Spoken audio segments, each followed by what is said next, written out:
Greetings, friends and brothers and sisters of Christ. Today is Good Friday for Christians all around the world.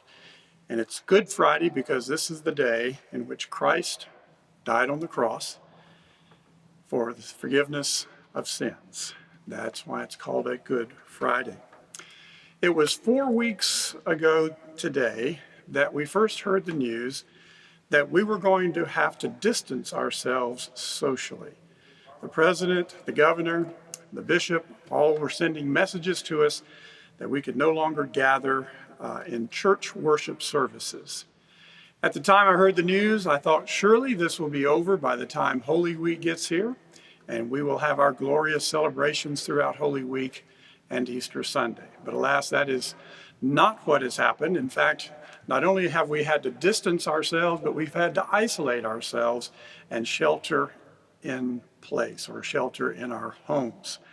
Now, I already knew that this particular year, Holy Week and Easter was going to be a little different because the conflict of the Masters tournament was going to land right on Easter Sunday. Now, that has not happened since 2012, right before I became your senior pastor. So I'd never experienced that before, and I truthfully was not looking forward to the competition between the two events. Well, early on in the process, the Masters decided that they were going to have to postpone. And that only boded ill for us because then we knew that social distancing and isolation would then continue throughout Holy Week. So my reflection on having all our Holy Week services and Easter videotaped, and even though it's live, it's not with the gatherings, is this. Over the 40 years in which I've pastored, Easter has become more and more a cultural and social celebration. And you know what I mean, with the Easter bunnies and the candy, the Cadbury eggs, the shopping, the Easter clothes, you got to have new clothes, and the family gatherings with the large meals. For the McDaniel side of our family, it was always a honey-baked ham. Always looked forward to that. In fact, we still have one that we'll be partaking of this particular Sunday. And it seems to me that the good news, the message of the resurrection, lasted about as long as the first egg hunt. And then soon we forgot what Holy Week and Easter was all about. Well, now all that is gone. All the fluff, if you will not be a part of our celebrations. So it is my prayer that in the absence of all these other things, that we will allow the powerful message that He is risen will glow and shine bright in our hearts, deep in our souls throughout the day. And then when we lay our heads down at night, the memory that we'll have of this day is one single idea. Christ is risen.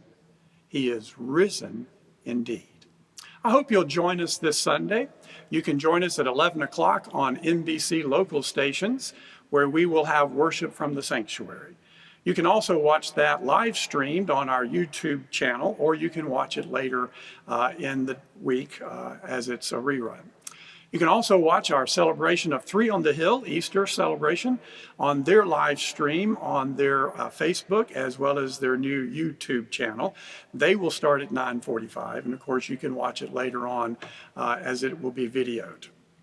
Don't forget that tonight we have a Good Friday worship service that will be live streamed on the Trinity on the Hill YouTube station. And we'll be here at the sanctuary as we go into the depths of what it means to have the Son of God die for the sin of the world. And if you forgot to watch us on Maundy Thursday last night, you can find that already archived on our YouTube station. Please be sure you remember that there's about 24 minutes of one screenshot waiting for the worship to start. We're trying to get rid of that, but if you go there now, you'll see that that's still on. So make sure that you kind of fast forward through that part, and it's about 24 minutes before the worship begins. Once again, it is my joy to bring to you the good news of Christ crucified and raised from the dead. And together we will join on Easter Sunday. If not in person, we will join in through the Holy Spirit with our souls to proclaim once again, Christ is risen.